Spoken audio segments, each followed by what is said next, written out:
wassalamu ala rasulillah Sayyidina Muhammad bin Abdullah wa ala alihi wa sahbihi wa man walah, amma ba'du. Alhamdulillah, kita melanjutkan pembahasan kitab Idha' Asal Ulumil Muqarrabin dari Imam Al-Habib Muhammad bin Abdullah Al-Idrus rahimahumullahu ta'ala. Dan kita masuk ke masalah tentang adab mendengarkan pembicaraan. Tata cara sebelumnya kita sudah membahas masalah adab berbicara. Sekarang adab mendengarkan pembicaraan. Sebelumnya sudah kita bahas. Dikatakan walzam adab ayyuhal akh inda istima'il kalam. Ya, wajib kita mengusahakan dan mengutamakan adab ketika mendengarkan pembicaraan atau mendengarkan omongan. Dan jangan memutuskan omongan orang. Ya. Dan jangan menjawab dengan sanggahan atau jangan menyangkal pembicaraan orang di depan orang banyak. Ini akan menimbulkan fitnah dan akan menimbulkan penyakit hati baik di diri kita maupun di diri orang yang kita sangkal tadi. Karena di diri kita yang sudah kita bahas sebelumnya kan, kalau kita ingin menyangkal omongan orang, seolah-olah kita ini yang kita takutkan adalah timbul merasa benar dan merasa lebih pandai dari orang yang kita sangkal itu. Kecuali kalau misalkan orang tersebut berbicara yang pembicaraan itu membahayakan bagi pendengar. Misalkan tentang kesesatan, berbicara tentang pandangan-pandangan yang keliru dalam syariat, atau pandangan-pandangan yang kalau dipercaya sama orang bisa mengakibatkan kemurtatan orang yang mendengar. Nah, ini bahaya kan? Maka segera disangkal. Untuk apa? Untuk menyelamatkan banyak orang dari akidah yang sesat. Nah, tapi kalau masalahnya bukan masalah yang urgent, bukan masalah-masalah yang pelik, atau masalah yang penting sekali, yang tidak menyangkut dengan hukum, ya mungkin tidak usahlah. Nanti setelah selesai bicaranya dia, kemudian dia sendirian, kita kasih tahu atau kita bilangi kalau Anda tadi salah. Nah, yang benar itu begini. Amin, kekeliruan yang tidak membahayakan bagi pendengar itu. Nah, kemudian di sini sudah disebutkan wa kana minal khata' alladhi la yadur fasamihu fihi wa la tadhar aib bainan nas fa in aradta irsyad fasbir hatta takhlu bihi. Tadi. Jadi kalau misalkan omongannya itu salah tapi tidak membahayakan, biarkan. Nanti jangan tunjukkan kesalahan orang itu di depan banyak orang, ya. Karena akan timbul fitnah dan akan timbul kebencian dan akan timbul masalah, ya. Bukan kita menyelesaikan masalah, tapi sekali lagi bukan berarti semua pembicaraan itu kita harus diam, tidak kita sangkal walaupun salah. Nah, kalau menyangkut masalah yang penting dalam arti bisa merubah akidah seseorang, bisa merubah keyakinan seseorang, maka wajib kita sangkal. Nah, kemudian sangkalnya bagaimana? Nah, ini perlu pembahasan lagi. Karena menyangkal seseorang itu kita harus lihat siapa orang tersebut. Bisa kita sangkalnya itu dengan mungkin bertanya, atau mungkin dengan dengan lemah lembut, dengan adab dan akhlak. Ada yang harus dengan tegas, macam-macam kan, tergantung orangnya. Tapi kita juga tetap harus menjaga diri kita, menjaga hati kita. Jangan sampai ketika kita menjawab atau menyangkal perkataan orang tersebut malah menimbulkan penyakit di hati kita. Jadi bukan berarti kita diamkan kalau orang berbicara salah yang membahayakan, ya, yang membahayakan akidah, membahayakan syariatnya. Kita tidak boleh mendiamkannya. Nah, cara untuk mengasih tahunya atau cara untuk membantahnya macam-macam, tergantung. Caranya tergantung siapa yang kita ajak bicara. Nah, kemudian dikatakan Fala tarud alaihi raddan anifan walakin birifqin wa rahmah, ini tadi. Jangan dengan langsung kasar, tapi dengan lemah lembut, dengan rahmah. Karena jangan bikin malu, karena ketika kita menimbulkan rasa malu pada seseorang, maka dia akan membantahnya, dan akhirnya tidak ada kebenaran di situ. Kenapa? Karena dia menyelamatkan dirinya. Ketika dia menyelamatkan dirinya, mempertahankan harga dirinya, maka tidak ada lagi salah benar. Yang ada adalah menutupi rasa malu tadi. Tidak peduli salah, pokoknya kudu kata benar. Kenapa? Ya karena rasa malu. Orang kalau ada timbul rasa malu kan dia berusaha menutupi rasa malu tadi dengan ya macam-macam. Nah, kan macam-macam. Kadang panik ya, orang nutupi rasa malu ini kan panik lah. Kadang panik sampai kadang dia enggak mikir apa-apa. Nah, ekornya kecil kan. Atau entekno sekali, enggak usah dibuka. Nah, kemudian yang ini asal. Nah, kemudian fa in kunta ra'isul qaum fa in kunta ra'isul qaumin wa muqaddaman ala jama'atin fatrafiq fi kalamika wa sakkin surat nafsika wahdar ujub wa tajabbur fi muhawaratika. Apabila kamu seorang pemimpin atau tokoh di masyarakat, ya ditokohkan atau disungkani sama orang, atau pemimpin ya, pejabat atau pemimpin di masyarakat atau di pemerintahan atau dimanapun, kalau kamu seseorang yang seperti itu dipandang orang, maka fatrafik fi kalamika, maka lemah lembutlah di pembicaraanmu. Kemudian wasakin surat nafsika, dan tenangkan dirimu. Kenapa? Karena ketika kamu menjadi pemimpin, apapun yang kamu lakukan berpengaruh kepada yang dipimpin. Orang-orang di grassroots bawah ya harus orang-orang di kayak kita kalangan bawah atau masyarakat lah katakan. Itu kan terpengaruh apa yang dilakukan atau yang diperbuat oleh pemimpinnya. Pemimpinnya zalim, maka masyarakat yang mencintainya akan ikut zalim. Pemimpinnya baik, maka masyarakat akan ikut baik. Pemimpinnya amanah, maka masyarakatnya akan jadi baik.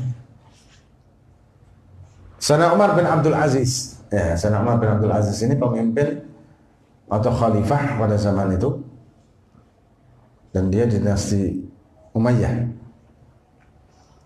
Dan beliau sudah dikasih bisyarah sama Nabi Muhammad SAW. Jadi ada bisyarah dari Nabi tentang Sayyidina Umar bin Abdul Aziz, tentang bagaimana beliau dan zuhudnya, berkata khalifah, zuhudnya beliau. Bahkan ketika beliau wafat saja tidak meninggalkan warisan apa-apa kecuali cuma 1 dinar atau berapa. Tidak banyak. Ya. Beliau memimpin dengan adil, memimpin dengan betul-betul menjaga amanat. Hingga sampai-sampai karena adilnya beliau pada masa itu tidak ada lagi masalah. Hingga berkat karomahnya beliau, Allah SWT menjadikan rukunnya serigala dengan domba. Jadi serigala tidak mau memangsa domba. Kenapa? Karena adilnya sang pemimpin. Sampai seperti itu karomahnya. Suatu saat pengembala kambing ini tahu-tahu mendapati dombanya diancrap sama serigala dan dimakan sama serigala. Oh, kaget ya. Dan langsung dia mengatakan, ini khalifah sudah meninggal. Lari dia ke kota. Betul. Ternyata Sayyidina Umar bin Abdul Aziz meninggal. Ya, itu barokahnya pemimpin. Kalau pemimpin yang Masya Allah, maka kan barokah. Makmur negara, masyarakatnya juga katut, ya nular. Kalau pemimpinnya fasik atau zalim, ya nular juga, jadi masalah juga. Ya.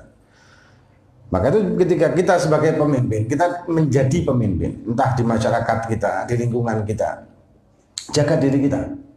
Bukan untuk memuliakan diri kita, tidak, tapi untuk menjaga orang-orang yang menjadikan kita pemimpin. Nah, di sini dikatakan wahdhar ujub wa tajabbur fi muhawaratika.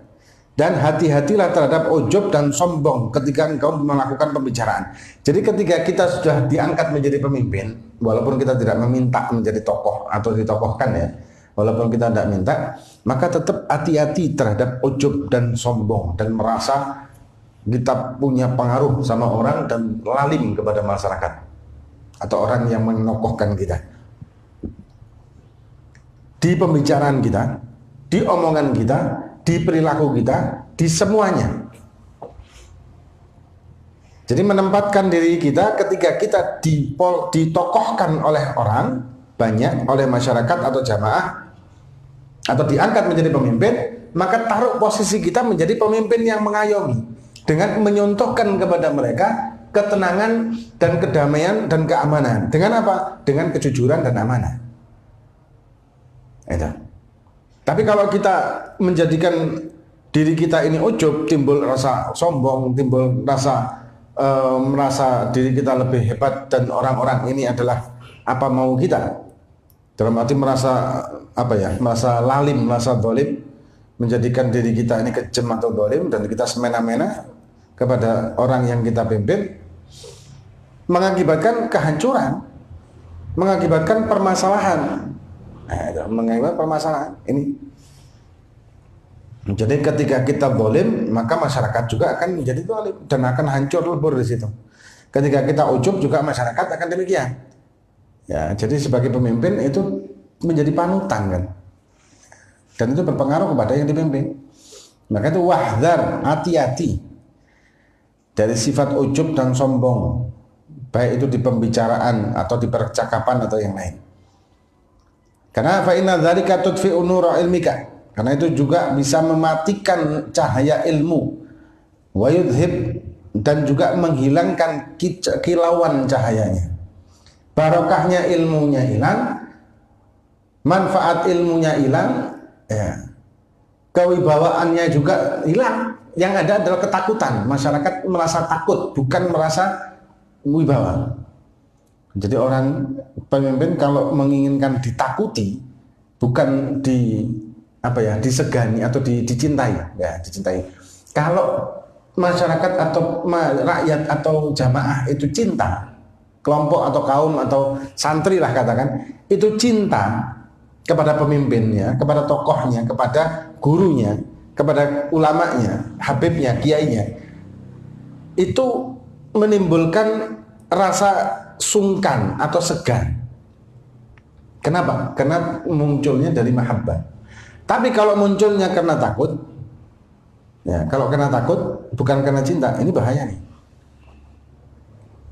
Orang kalau merasa takut dan ditekan dengan rasa takut, itu kan dia berusaha mencari jalan keluar dari rasa takut itu tadi.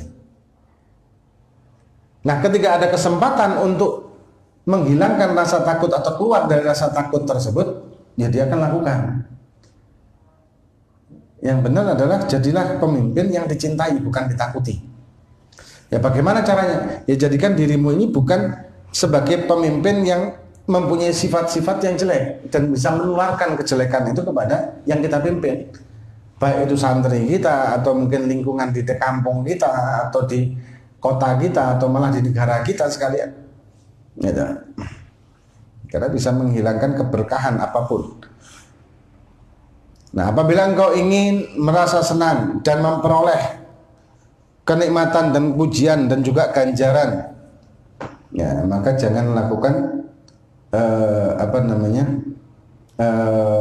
permusuhan, jangan timbulkan permusuhan di kalangan siapa saja yang kita ajak bicara atau kita mendebat orang. Ya, kita mendebat orang untuk mencari kemenangan bukan kebenaran. Ini juga bisa menjadikan kita bertambah musuh, bukan bertambah teman. Ya.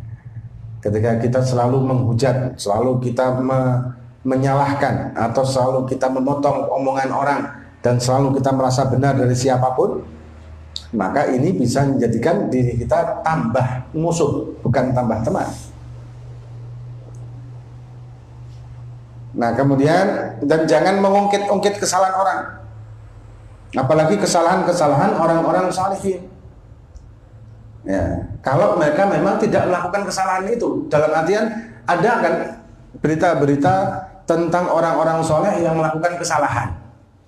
Tapi berita ini ternyata tidak bisa dipertanggungjawabkan. Ya. Berita-berita tersebut ternyata berita bohong. Nah, kalau kita membicarakan masalah itu, apalagi di pengajian kita membahas tentang satu tokoh yang ditokohkan tapi ada fitnahan buat dia, dan fitnahan itu kita angkat terus, ini menghancurkan diri kita sendiri. Dan ini bisa menambahkan penyakit hati kita dan juga penyakit hati orang yang mencintai kita. Nah, itu bahaya sekali. Apalagi kalau misalkan orang soleh dan itu orang wali yang sebetulnya dia tidak salah, tapi difitnah. Ini kan menjadi kualat dong. Nah, jadi jangan mengkritik atau menghina orang-orang yang soleh dan tidak ada bukti kesalahannya dia, kecuali ada bukti kesalahannya. Itu pun kita tidak boleh membahas kesolehannya, tapi kita membahas dari segi kesalahannya, bukan kesolehannya. Apa ya? Oh, iku fulan iku wong soleh loh, padahal kok iso ngene. Nah, jangan begitu. Tapi kita mengatakan bahwa perbuatan ini adalah perbuatan fasik. Jangan kita sebutkan orang ini. Tapi perbuatan begini adalah perbuatan dosa. Perbuatan begini adalah perbuatan melanggar syariat. Perbuatan begini adalah perbuatan yang dimurkai oleh Allah. Perbuatan begini, jangan orangnya. Ya, kalau kita bahas orangnya langsung, ini juga bisa menimbulkan penyakit juga di hati kita dan hati orang-orang yang mencintai dengan fanatik buta kepada orang tersebut. Nah, kemudian bukan berarti orang kalau sudah soleh atau apa melakukan kesalahan yang betul-betul salah ya, terus menjadi hujah bagi dia untuk membenarkan. Nah, tidak begitu. Oh, tidak apa-apa kalau itu orang sudah derajatnya tinggi, maka dia melakukan kesalahan tidak apa-apa, tidak kayak kita. Jangan. Hukum itu tidak berlaku tertentu, hukum itu berlaku ke semuanya. Hukum syariat itu keseluruhan. Jadi bukan khusus buat orang-orang tertentu saja hukum syariat ini, tapi keseluruhannya, kesemuanya hukum itu berlaku. Jadi tanpa pandang bulu. Bukan berarti anaknya ulama, anaknya habib bisa melakukan kesalahan. Tidak seperti itu. Sama, hukum sama. Ya, hukumnya Allah Subhanahu wa taala ini bukan hukum-hukumnya manusia. Kalau hukum manusia kan kadang-kadang tumpul ke atas, tajam ke bawah. Kadang-kadang seperti itu. Ya, hukum manusia ini dari zaman dahulu, dari sejak zaman-zaman dahulu kala, kerajaan-kerajaan, zaman penguasa-penguasa kan seperti itu. Karena hukum manusia. Kalau hukum Allah Subhanahu wa taala itu adil yang adil-adilnya. Kenapa? Karena Allah Maha Adil dan tidak ada pengecualian kecuali nabi dan rasul itu ada kekhususan. Tapi selain itu tidak ada kekhususan. Jadi siapapun salah yang salah. Nah, kemudian fa in khulifta fathbut wala tajza'. Kalau kamu disangkal atau kamu dibantah, maka teguhkan hati kita. Jangan mengeluh. Ya, jangan sambat, jangan ngeluh. Teguhkan. Apabila kamu menemui sesuatu yang kamu tidak suka, maka fahtamil, maka pertahankan. Tahan diri. Ya. Ketika kamu menemui orang yang orang ini omongnya tidak enak sama kita, tahan diri kita. Wala tujawib, dan jangan dibalas, jangan dijawab. Fa inna dzalika sya'nu dzawil tsabati war riyadhah min adwiya'ir rijal. Karena itu adalah orang-orang yang mempunyai ketetapan dan kemantapan di hatinya, dan ini adalah riyadhahnya atau olah diri dari orang-orang solehin, orang-orang yang berusaha mendekatkan diri kepada Allah. Tidak suka dengan sesuatu, tidak dibantah, tapi dia tetap bertahan dan tetap dia tidak mengeluarkan amarah itu tadi, dan bahkan meredam amarahnya di dalam hati. Bukan cuma zahirnya meredam amarah, tapi hatinya juga diredam amarah itu. Dan dia tidak jawab. Imam Ali Zainal Abidin itu pernah ketemu sama orang dan dimaki-maki. Imam Ali Zainal Abidin ini orang bukan sembarangan. Cicitnya Nabi kita Muhammad SAW, orang mulia, orang aziz, orang alim. Itu dimaki-maki sama orang yang hasut sama datuknya. Dimaki-maki, caci maki, malah berterima kasih. Malah dia mengatakan terima kasih engkau telah menasehati saya. Bukan dia pura-pura seperti itu dari hatinya gundul, enggak, hatinya juga sudah yusamih, sudah tidak ada masalah. Ini orang-orang hebat, ya, orang-orang luar biasa. Nah, kayak kita kan mungkin zahirnya, yus gak apa-apa, enggak apa-apa, jasa kepada, tapi hati dendam, kurang ajar, awas kok, tak tuntut di akhirat. Tak duakno mentabrakan, tak duakno kon anu, tak duakno, wah macam-macam duane, dua melek kabeh wis. Sampai gregetan bocah Hizbun Nasr. Terus tak bocor Hizbun Nasr 40 dino khusus kayak wong iki. Tapi akhirnya Masya Allah terima kasih sampai juga anak. Ini tak cocok antara zahir sama batinnya ya. Alhasil. Kemudian jadi tahan dan itu jadikan sebagai riyadhah hati kita. Tahan dan jadikan itu sebagai olah jiwa kita untuk mengendalikan hawa nafsu kita. Kemudian dikatakan wa kama qila rubba kalamin jawabu sukutu. Kadang kawaman omongan-omongan atau pertanyaan itu kadang-kadang jawabu sukutu. Jawabannya adalah diam. Ma kullu qaulin lahu jawabun jawabu ma taqrahu as-sukutu. Tidak semua omongan itu harus ada jawaban. Kata syair, tidak semua omongan itu ada jawaban. Jawabu ma takrahu as-sukut. Jawabnya apa yang tidak kamu sukai adalah diam. Coba dibahas. Nah ini sedikit banyak tentang masalah mengolah hati kita dan adab mendengarkan pembicaraan, dan juga tentang masalah bagaimana ketika kita menjadi orang yang ditokohkan atau menjadi tokoh atau menjadi pemimpin di suatu kaum, apa yang harus kita lakukan supaya tidak menjadikan gelisah orang-orang yang kita pimpin atau orang-orang yang mencintai kita. Ya. Wallahu a'lam bishawab. Fatihah wa barakallahu fi billah. Assalamu alaikum warahmatullahi wabarakatuh. Nabi al-Fatihah.